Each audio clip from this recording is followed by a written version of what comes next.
Solving general chemistry problems, reaction kinetics. Science is seldom satisfied in simply being able to observe, measure, and describe physical phenomena. The real goal of science is to be able to understand and explain why the observations are as they are. When scientists are able to describe a law of nature, such as Newton's law of gravity, we find an excellent description of some observations, usually with some mathematical formulation to calculate some essential properties. By contrast, when scientists develop a theory, it's an explanation of why some of these observed laws happen as they do. For example, Einstein's general theory of relativity provides an explanation of why gravity behaves as it does. Newton's law provides a useful tool to calculate some forces, but Einstein's theory explains why and opens new avenues of investigation. We will briefly examine two important theories of chemical reaction kinetics. They have been developed by many researchers over many decades. Their principal job is to explain reactions, so look for that. The first of these is collision theory, which grew out of the kinetic theory of gases. It was developed almost 30 years after Arrhenius first published his equation in 1889. The underlying assumption is that a reaction can only occur when two reactant species collide with each other. The kinetic theory of gases provides an equation for the frequency of collisions between two particles. It is considered to arise from three things: the concentration of each species, and this can be as a number density or as a concentration in molarity. Next, the size of each species plays a role. The collision cross-section, in its simplest estimate, just takes the sum of the radii of each entity to define the surface of a circle that their joint motion would sweep out as they move around. Finally, the average speed of the reactant molecules comes into play. The kinetic theory of gases calculates this average speed as a function of temperature and the masses of the species involved. Let's combine these three aspects of a molecular collision: concentration, size, and speed. Specifically, think of this in terms of the hypothetical reaction A plus B goes to C. The product of these terms, we give it the symbol capital Z, is the rate at which reactant molecules are bumping into each other. This gives moles of collisions per liter per second, or just molarity per second. Note how these units are also the units we use for the rate of any reaction. But this is only the rate of collisions per second according to the kinetic theory of gases. How does this relate to our desired reaction rate theory? Here, we draw upon Arrhenius' work, and with him agree that there is an activation energy which must be overcome. How many of these Z collisions will actually lead to reaction? The Maxwell-Boltzmann relationship shows us how velocity is distributed amongst an ensemble of molecules at a fixed temperature. Here is such a distribution for some molecule at a temperature of 300 Kelvin. The most probable speed is right at the peak of the distribution. In this particular case, it is about 613 meters per second. The average velocity over this entire distribution is found to be 692 meters per second. The average speed equation used in the collision frequency expression is what gives this value. The other important measure is called the root mean square, or RMS velocity, which in this case is 751 meters per second. At the high velocity end of the distribution are the particles with high enough kinetic energy to exceed the threshold for a given reaction. Notice what happens to the distribution when we increase the temperature. Here's the distribution for the same molecule, but at a temperature of 600 Kelvin. Notice what happens at the high velocity end of this distribution. We can recast the distribution directly in terms of kinetic energy rather than velocity. And here is a possible energy distribution for a molecule at a temperature of 300 Kelvin. Imagine that this reaction required 100 kilojoules per mole of kinetic energy to exceed the activation energy and thereby lead to reaction. The area under the curve, given by the shaded area region, represents the fraction of molecules with that kinetic energy. As you can see, it is a very small fraction of the total number of molecules that could potentially react, which is the area under the total curve. Here is the energy distribution at 600 Kelvin. Look now at the fraction with sufficient energy. While the temperature is doubled, the fraction of molecules with sufficient energy is much more than that. Note that it's not just the area under the curve above 100 kilojoules per mole, but it is the fraction of the total area, which is substantially greater than before. This is why high temperatures lead to more reactivity and greater reaction rates. While the complete Maxwell-Boltzmann curve is more complex, this high-end tail is dominated by the exponential decay portion of the equation, and it is the reason that the Arrhenius equation has the exponential form that it does.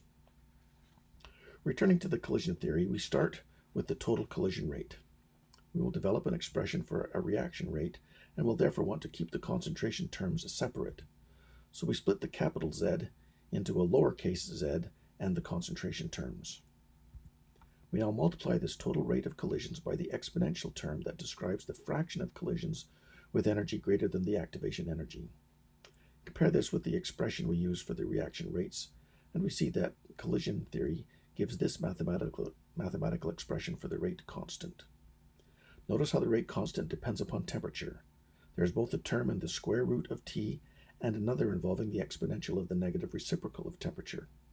What this means is that the rate constant gets larger as the temperature increases. It actually increases quite a lot, mainly because of the way that the exponential tail in the Maxwell-Boltzmann distribution scales with temperature. But there is a problem. This equation still predicts a much higher rate than is observed experimentally. Why do these collisions, which are energetic enough, still not lead to a successful reaction? The remaining problem is that the reaction also depends upon the way the molecules are oriented at the instant of collision. Think about this reaction between ozone and nitric oxide. The reaction produces oxygen and nitrogen dioxide.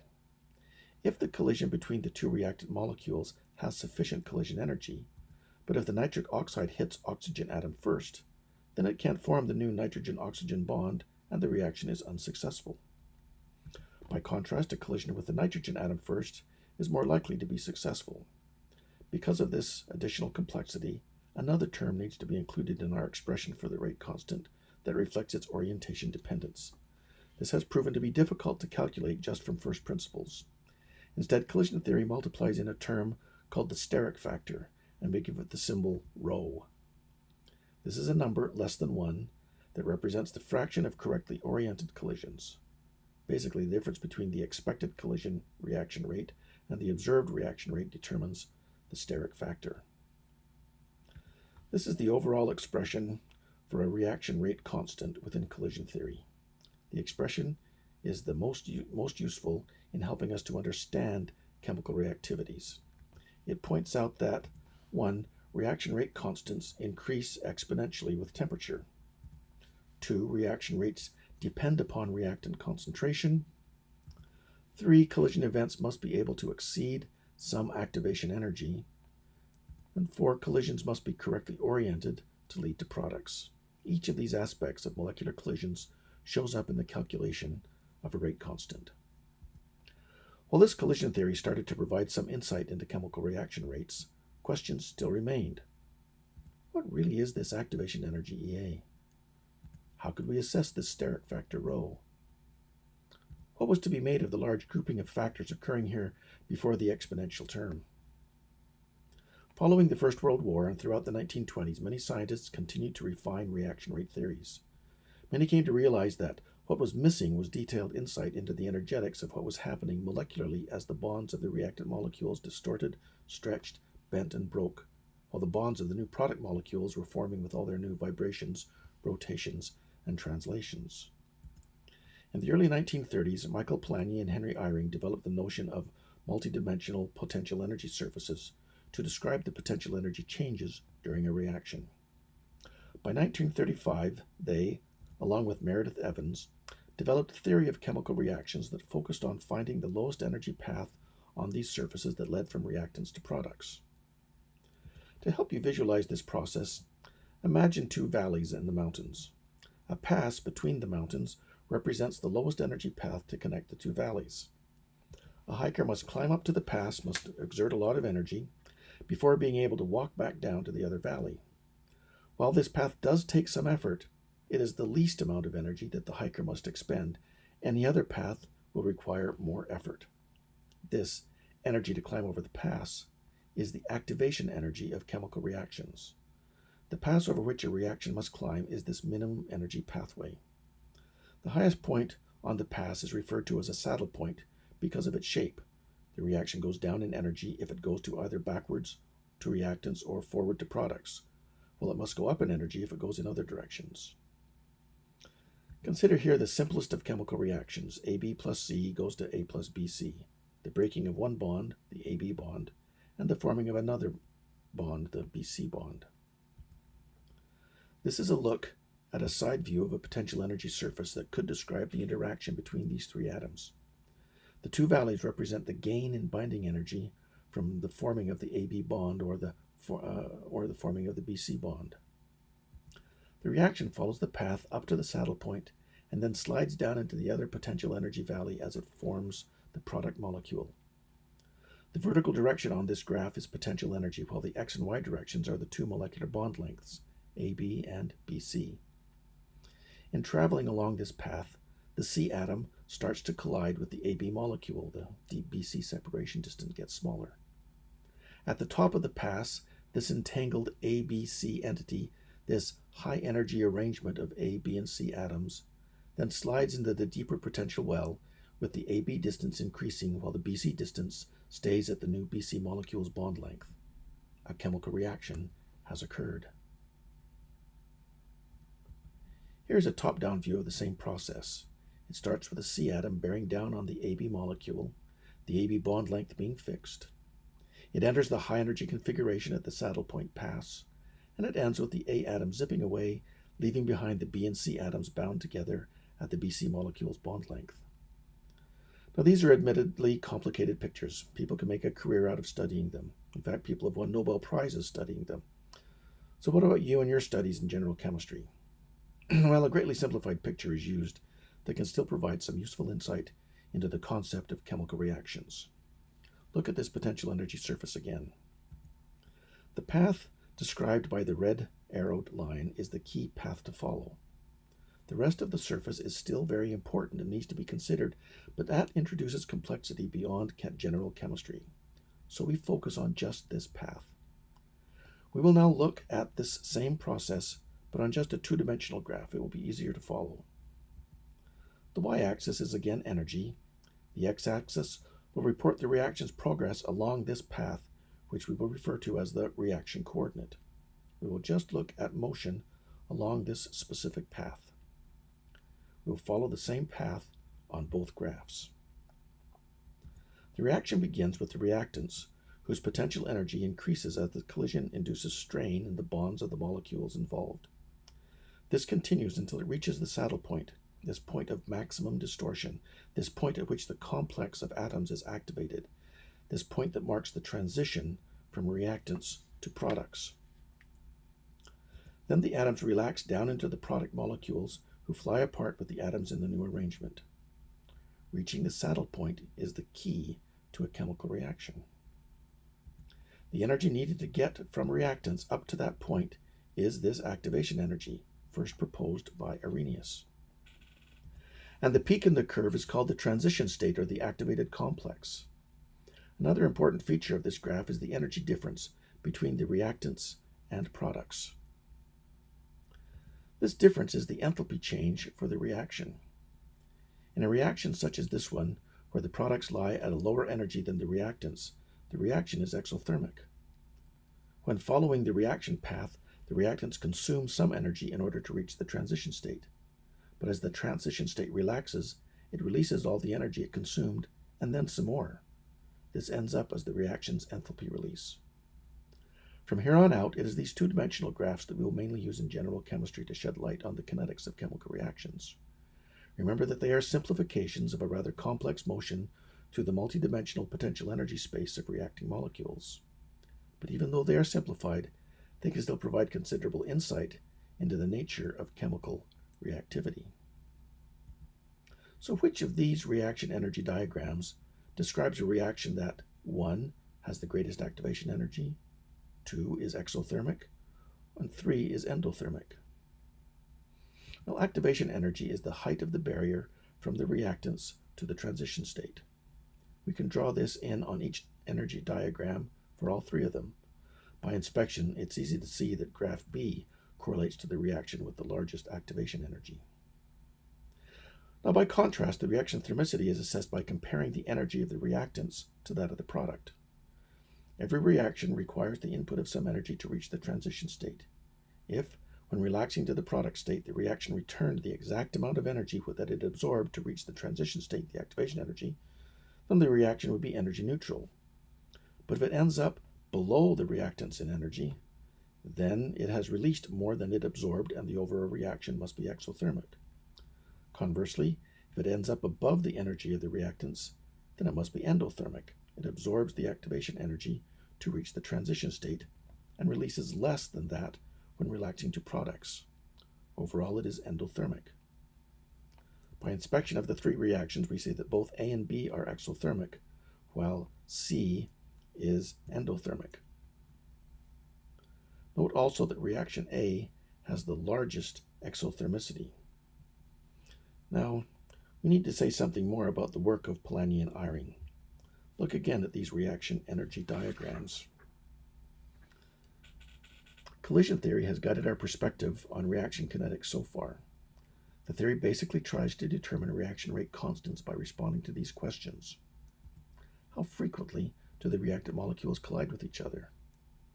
What fraction of those collisions have sufficient energy to reach the transition state? What fraction of those collisions are oriented correctly to lead to products? In essence, it assumes that if during a collision the reaction can reach the transition state, then it will react. Eyring and Polanyi took a different, more thermodynamic point of view. They considered this activated complex a transition state molecular entity, which is usually denoted by putting a superscripted double dagger on it, as being in what they termed a quasi-equilibrium with the reactants. There is therefore delta G double dagger, delta H double dagger, delta S double dagger, which are the change in these properties in moving from the reactants to the transition state. Without getting bogged down in the derivation of the theory, I will just remind you that thermodynamics connected a change in Gibbs energy to an equilibrium constant. Also recall the connection between Gibbs energy, enthalpy, and entropy. They combined this thermodynamic equilibrium perspective with the idea that specific vibrations of this activated complex would move a complex from the transition state down into the product valley. A combination of molecular vibrations and thermodynamics led them to this equation for a rate constant. The kappa term is a transmission coefficient which accounts for not all vibrations leading to products. The kT over h term is the vibrational frequency, kind of a how many times per second will the system try to react. It is a number on the order of 10 to the 12. The equation can be further refined by using the definition for Gibbs energy and split the exponential into separate terms for enthalpy and entropy. The enthalpy term can now be associated with the activation energy of Arrhenius. The entropy term encodes all of the information about the structure of the transition state, how stiff or loose the bonds may be, how complex or simple it is, how easy or difficult it may be to find that arrangement of atoms. Transition state theory now provides even greater insight into the chemical reaction event, with more explanations of the origin of the activation energy and the way the steric factor of collision theory arises from the entropic considerations of the activated complex. However, the theory has never achieved its early goal of being able to calculate rate constants from first principles. The problem is being able to calculate potential energy surfaces, which becomes very challenging as the number of atoms involved increases.